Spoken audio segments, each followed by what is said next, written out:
savez, des fois, ça me fait rire. Hein, de voir que notre culture a été imposée d'une mentalité selon laquelle, quand c'est élevé, ce n'est pas Dieu. Mes frères, ne croyez pas à ça, c'est un mensonge du diable. Le diable veut vous dire ceci: tout ce qui est excellent est perdu. C'est moi qui les ai. Sachez que depuis longtemps, même à Jésus, il a osé lui dire: ce monde m'appartient, je vais te le donner. C'est ça, toujours été ça la démarche du diable. Il veut vous faire croire que chaque fois que quelqu'un est fantastique, est merveilleux, est bon, c'est qu'il est avec lui. C'est-à-dire que plus on monte, plus on va vers le diable. Oh, qui est le très haut? Au point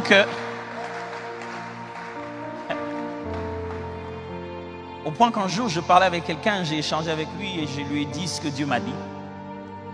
Et ça lui a fait froid au dos parce que c'est quelque chose qui passait depuis son enfance quand il était petit. Il dit: mais ces choses ici, c'est quoi? C'est de la magie. Je dis: attends, arrête d'insulter l'Esprit de Dieu. Je te dis que l'omniscient a une conversation avec moi. Ok, je répète. Je te dis, l'omniscient m'a partagé une connaissance. Et tu te dis que s'il est tellement précis, c'est parce qu'il est Satan. Je ne comprends pas ta logique. Tu parles de Dieu de la Bible.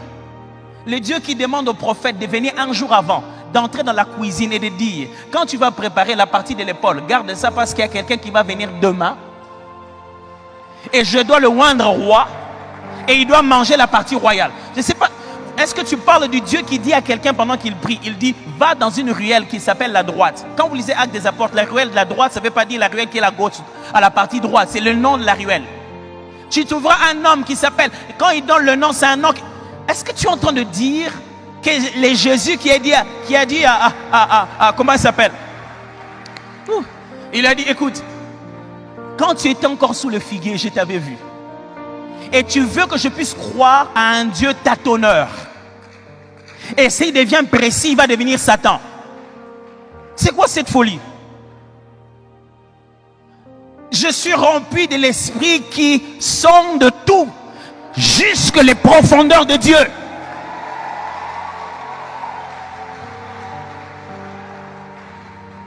Que veut dire sagesse de Dieu?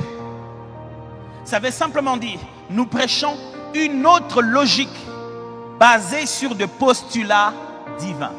Être chrétien, ce n'est pas être fou. Ce n'est pas manquer d'intelligence, mais c'est une autre forme d'intelligence. Être chrétien, ce n'est pas réfléchir, ce n'est pas manquer de réfléchir, mais c'est une autre forme de réflexion. D'ailleurs, ce qui va vous faire du bien, c'est que vous devez savoir que quand la Bible dit: au commencement était la parole était avec Dieu et la parole était Dieu. Le mot qui est là-bas en grec, c'est le mot logos, qui veut dire au commencement était le logos était avec Dieu. Le mot logos veut dire discours, pensée, logique. Littéralement dit, au commencement, il y avait une logique. Il y avait une logique de Dieu et c'est cette logique, c'est d'après sa logique qu'il a créé l'univers. Quand nous prêchons Jésus, vous devez savoir qu'est-ce qu'on appelle un postulat. Écoutez comment on définit un postulat. Le postulat, c'est une proposition que l'on demande d'admettre avant un raisonnement, que l'on ne peut démontrer et qui ne saurait être mis en doute. C'est-à-dire, lorsqu'on veut établir un raisonnement, on commence par se dire: ah, acceptons d'abord de croire que le monde, vous savez, vous voulez commencer un raisonnement, point logique, en disant que, ok, 1 plus 1 égale 2. Le postulat, c'est que le mot 1 équivaut à une unité. Pourquoi une unité est une unité? Pourquoi 1 est 1? On ne pose pas la question. Est-ce que vous suivez ma logique? Pourquoi 1 doit s'écrire comme ça? Entendons-nous à croire que quand on fait ça et ça, c'est une unité et c'est 1. On ne questionne plus le postulat. Et nous tous tels que nous sommes là, nous avons bâti nos sagesses sur ces postulats. En grandissant, tu as trouvé déjà tout le monde en train de te dire: ah, dans la vie, on ne fait pas confiance à un homme. Dans la vie, si tu es trop gentil, les gens vont se moquer de toi. J'aime les lingala des fois. En lingala, on dit quoi? On se jouait de toi. Mon nez là, c'est directement un seul mot. On va faire quoi? Ils vont abuser. Bon, mon nez là. C'est comme un texte original. Donc, des postulats qu'on a trouvés dans la société. Et notre message est celui-ci. Tout ce que vous avez appris avant, c'est faux. Vous voyez comment ça vous dérange? Pourquoi? Vous voulez que je nuance. Vous voulez que je vous dise, mais est-ce que tout est faux? Oui, parce que la norme de la vérité, c'est Dieu. Si vous trouvez une chose en Dieu qui ressemble à ce que vous aviez entendu, ce n'est pas ce que vous aviez entendu qui est vrai. Vous venez maintenant d'entendre la vérité qui ressemble à ce que vous aviez déjà entendu. Ça signifie ceci maintenant. En devenant chrétien, nous établissons de nouveaux postulats, des nouveaux points de départ de réflexion. Comme quoi? Comment continuer à pardonner et ne jamais vous venger? Ok, vous voyez comment ça fait bizarre? Écoutez, Jésus, quand il prêchait, sa prédication consistait à établir de nouveaux postulats, des nouvelles bases de réflexion. Il leur dit ceci. Vous avez appris qu'il a été dit. Ok, on corrige maintenant. Moi, je vous dis. C'est ça l'évangile. Vous avez appris qu'il a été dit qu'il faut absolument se mélanger avec des sociétés secrètes pour devenir grand, pour animer une nation. Mais moi, je vous dis, le roi de gloire peut vous prendre au milieu de la poussière et vous faire un chemin parmi les grands et vous placer le plus haut que vous puissiez jamais imaginer. Vous avez appris qu'il a été dit. Quand quelqu'un est malade, la finalité c'est la mort. Mais moi, je vous dis, la maladie, tout ce qui a été créé physiquement est le résultat du spirituel. C'est spirituellement qu'on tombe d'abord. Oh my God, I think I have to fix this thing right now. Écoutez-moi, frère. Voici le postulat de notre réflexion. On pense que quand une chose est spirituelle, elle ne peut pas produire du matériel. C'est faux. On pense que puisque c'est spirituel, ça ne peut pas avoir un nom scientifique. C'est faux. La Bible dit dans le livre d'Hébreux, de sorte que tout ce qui est dit, c'est par la foi que tout ce qui existe, existe. De sorte que le visible a été créé par l'invisible. Ça signifie comme ça. Les spirituels matérialisent. Si vous ne croyez pas en ça, vous n'êtes pas chrétien. Parce que Dieu est esprit et il a créé cet univers que nous touchons. Ce qui est spirituel matérialise les choses. Ne croyez pas que le monde matériel est fait du matériel, non. Le monde matériel est le résultat du spirituel. L'homme dans son esprit et sa réflexion matérialise une chose. Voilà notre postulat. Si tu es malade, qu'à l'intérieur c'est malade, c'est matériel, et qu'un os est brisé et qu'une forme est détruite, oh oui, on peut accéder au matériel pour fixer le matériel. Mais on peut rentrer à l'origine du matériel et par un geste physique d'imposition de main, on va traiter l'affaire à l'origine de la création. Oh mon Dieu, je ne sais pas si vous comprenez. C'est parce qu'il a ça dans la tête que quand il voit un aveugle, il prend la boue, il prend la salive, il mélange. Son postulat de réflexion est différent. Il dit, oh, ok, c'est quoi? C'est les yeux, je peux fixer ça. Ok, comment on fixe ça? Dieu a créé l'homme par la poussière. Comment? Avec toute sa parole qui est venue de sa bouche. Ok, on va prendre ce qui vient de la bouche. Notre message sera toujours un scandale. Parce que si vous croyez à ces postulats-là comme point de départ, c'est autre chose. Et ça, c'est une autre sagesse. C'est-à-dire, nous sommes sur un même terrain, mais nous nous battons avec d'autres principes. Oh mon Dieu, oh mon Dieu, oh mon Dieu. C'est comme si nous sommes sur un terrain de catch et nous nous jouons comme si nous jouons au football.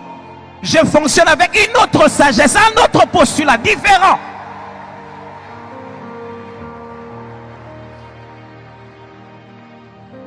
Il est possible que tu sois rempli des postulats qui sont faussés. Dieu aimerait corriger cela par Jésus dans la Bible. Et que maintenant tes raisonnements de départ doivent être complètement changés. Mais pasteur, j'ai un diplôme. Pasteur, j'ai un doctorat. Oui, tu as le doctorat de l'organisation de l'ignorance humaine. Mais Dieu qui sait veut te dire le vrai savoir. Tu es intelligent basé sur l'observation des hommes organisés. Mais je te partage la connaissance du Créateur. Pas de celui qui a observé, de celui qui a fabriqué. Je ne sais pas si je me fais comprendre. Je ne veux pas te partager les informations du mécanicien de Mercedes à Kinshasa. Je vais te partager les informations du fabricateur. Ça, c'est Jésus que je prêche. Je prêche un Jésus qui est capable d'entrer au fin fond de la colonisation. La mentalité coloniale bafouée. Il va jusqu'à la fondation. Il fait monter ça et il change de fondation. Oh, gloire à Dieu. Je prêche un Jésus qui peut, il ne va pas détruire la maison, mais il creuse.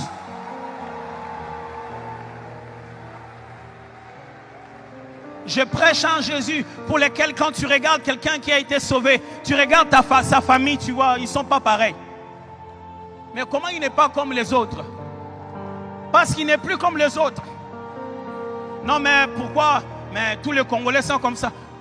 Parce que ce n'est plus question d'être Congolais. Oh non, mais parce que tous ceux de sa famille sont... Je ne suis plus de ma famille. Non, mais tous ceux qui ont étudié dans leur école sont comme ça. Je ne suis plus de notre école. Je suis rentré au pied de mon Créateur. Et il a corrigé toutes ces choses dans mon esprit. De sorte que quand tu me vois, ce n'est plus moi qui vis. Oh oui, oui, oui. J'ai un poste, ça s'appelle comme un directeur, mais ce n'est pas je ne les dirige pas par direction humaine. Je dirige par direction divine. Parce que Christ a changé les postulats. C'est pourquoi quand vous attendiez un matin, maintenant qu'on lui a fait ça, il va se fâcher. Vraiment, les têtes vont tomber. Et il arrive, il dit, comment ça va?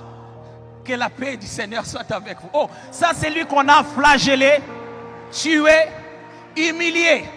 Quand il est ressuscité, la première des choses qu'il dit, que la paix du Seigneur soit avec vous. Mais c'est quoi ce raisonnement? Ça, c'est la folie des Grecs. Ça, c'est le scandale des Juifs. Mais ça, c'est le Jésus que nous prêchons. Jésus-Christ crucifié. Sagesse de Dieu révélée par l'Esprit. Frère, prêchons Jésus. Ce qui veut dire qu'au moment où tu parles avec ton collègue à l'école, ton collègue au travail, et tu es en train de parler de Jésus, tu n'es pas obligé de lui dire, reçois le Seigneur, reçois le Seigneur. Va dans ses fondations. Commence à les briser.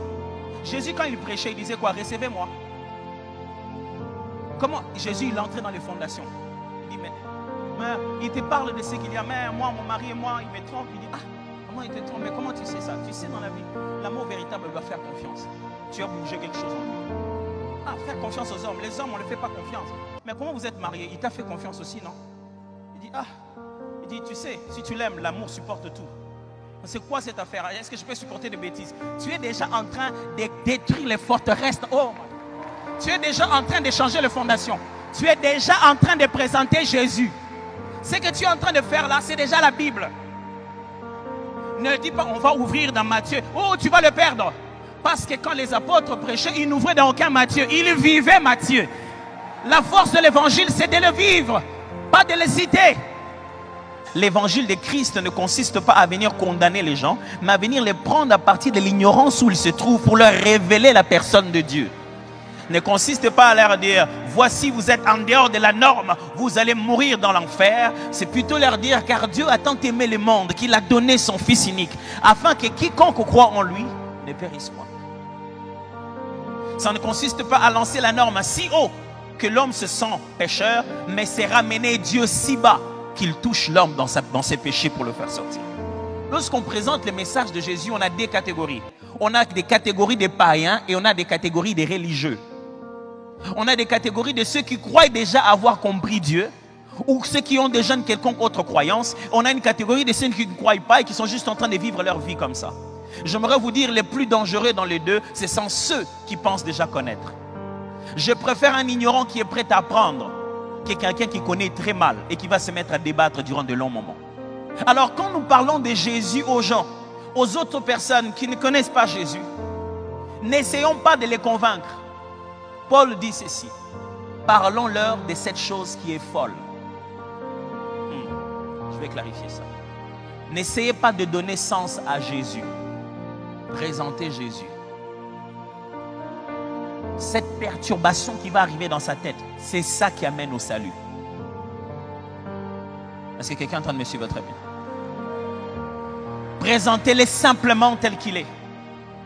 Non, je vais prier pour nous tous. Seigneur Dieu de gloire, je t'en supplie.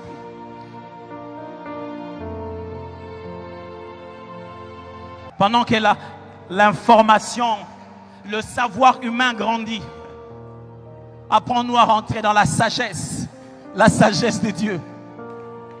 Folie et scandale. Apprends-nous à rentrer dans les véritables postulats divins. Nous voulons prêcher Jésus. Nous voulons communiquer Jésus. Nous voulons que ce soit dans nos conversations le message de l'évangile qui bouleverse les fondamentaux des hommes et qui met dedans l'esprit de Dieu et la pensée de Dieu. Nous voulons le prêcher, nous voulons le vivre, nous voulons le respirer. Nous voulons qu'autour de nous, les gens le sentent et pensent à ça. Nous voulons communiquer ça dans les conversations, dans les appels au téléphone, dans des posts sur Facebook. On ne veut pas juste mettre les mots Jésus, on veut mettre la vie de Jésus, les raisonnements de Jésus, la pensée de Jésus. Aide-nous à devenir chrétiens, à ne pas participer à l'église, à être remplis du raisonnement, de la réflexion, de la manière d'être à l'intérieur qui est chrétienne. C'est pour cette raison que nous t'acclamons très fort, toi qui nous as toujours aimés. Est-ce qu'on peut acclamer un peu plus fort que ça?